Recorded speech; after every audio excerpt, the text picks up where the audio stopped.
ખેતર જમણા કરે ના તો દાડો કામ કરે છે કે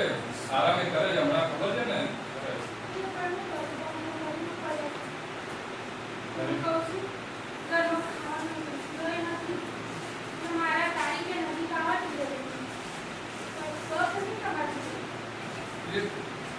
मैं सेठ ने बात करी थी ये इन्हें कीधुं છે કરશે પૈસા હું જાઉં એમની જોડે વાત કરું એટલે મને પૈસાનું તો કરી આપે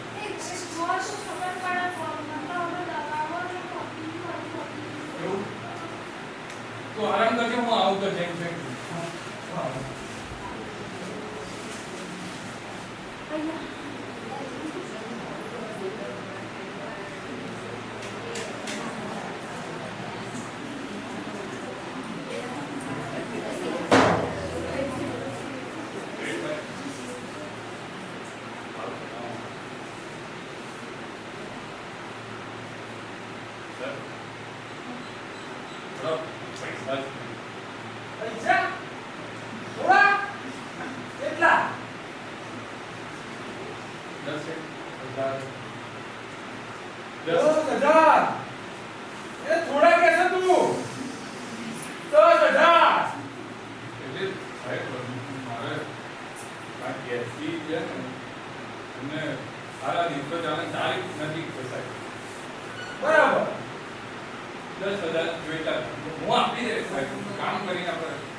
એવું લાગે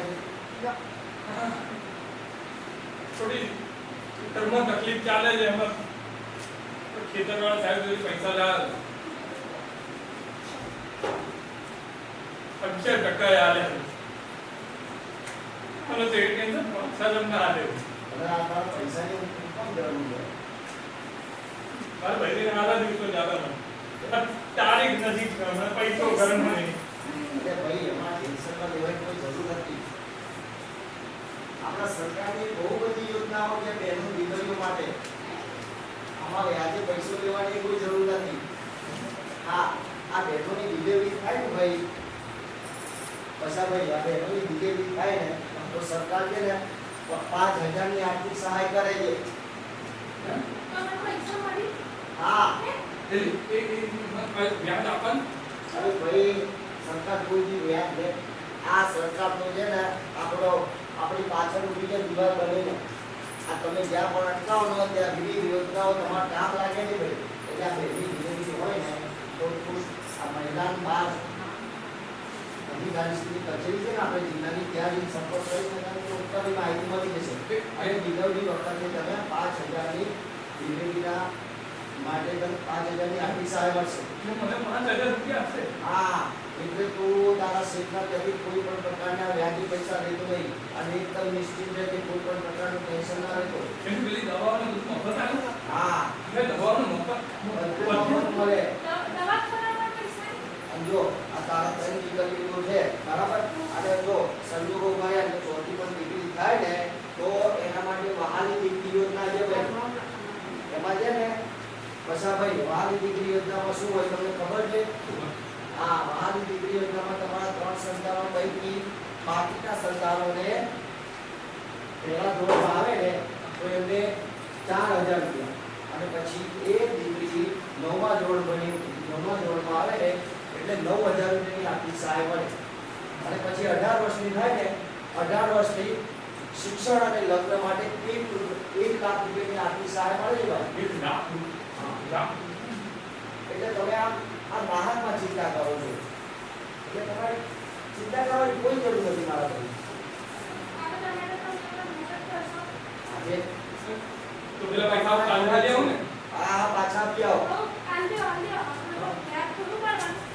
હાલો આપણે જઈએ હું આવું તમારી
આપણે સમાજમાં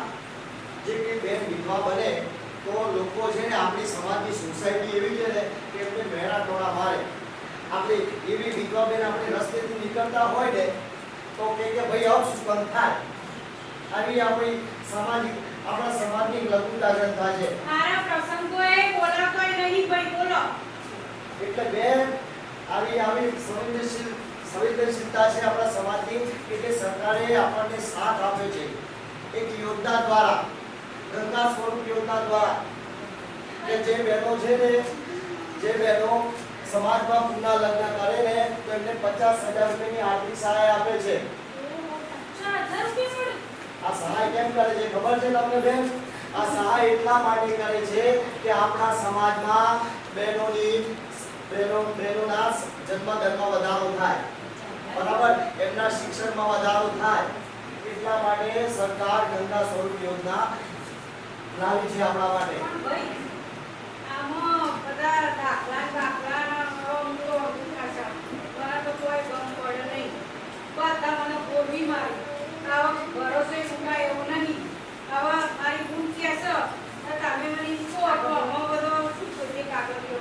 અરે બેન, તમારું આધાર કાર્ડ હોય, ચૂંટણી કાર્ડ હોય, તમારો સરનામા વાળો પુરાવો જોઈએ અને તમે પુનઃ લગ્ન કર્યા છે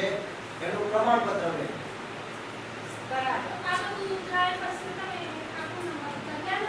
આ બેન પાછું હું ચોક્કસ મદદ કરીશ. હું સમાજની દરેક બહેનો, માતાઓ માટે હું હાજર છું 24 કલાક पे.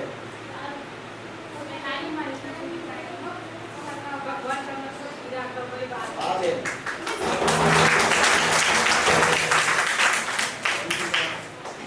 બધાનો ખૂબ ખૂબ આભાર. દરેક બહેનોનો, માતાઓનો, મંચસ્થ મહાનુભાવોનો દરેકનો ખૂબ ખૂબ આભાર. અમારા નાટકને ખૂબ સારી રીતે માણી.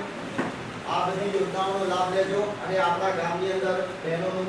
પ્રમાણ વધે, જન્મદર વધે. દરેક ગામમાં જુઓ છો તો પુરુષોનું પ્રમાણ વધારે હોય છે, છોકરીઓનું પ્રમાણ ઓછું હોય છે. આ બધી યોજનાઓ સરકાર એટલા માટે જ લાવે છે કે બહેનોનું શિક્ષણ મળે, બહેનો આગળ વધે, ભણી ગણીને વકીલ બને, ડૉક્ટર બને, પાયલટ બને. એ માટે સરકાર છે ને કેમ પુરુષો માટે બીજી કોઈ યોજના નથી બહાર પાડતી? પુરુષોની સંખ્યા બહુ છે. આપણો દેશ છે પુરુષ પ્રધાન દેશ છે, પણ કેવું છે આપણે અત્યાર સુધી આપણો સમાજ એવો છે ને કે દીકરીઓનું મહત્વ છે ને આપણા સમાજની અંદર ઓછું છે. આપણે હજી ભલે 21મી સદીમાં છે પણ હજી પણ કેટલાય ગામડાઓમાં એવી અંધશ્રદ્ધા જોવા મળે છે, એવી લઘુતાગ્રંથિ જોવા મળે છે. હજી પણ બહેનોનું સ્થાન હજી પણ નીચું રાખવામાં આવે છે. એટલે સરકાર છે ને તમારી સાથે જ છે. અને આ બધી મહિલા અને બાળ અધિકારી શ્રીની કચેરી છે એ દ્વારા બહુ બધી યોજનાઓ છે. તમે એ યોજનાઓ વિશે જાણો અને તમે યોજનાઓ તમારી આજુબાજુ બહેનો દીકરીઓ હોય એમને પણ જણાવો. થેન્ક યુ, આભાર.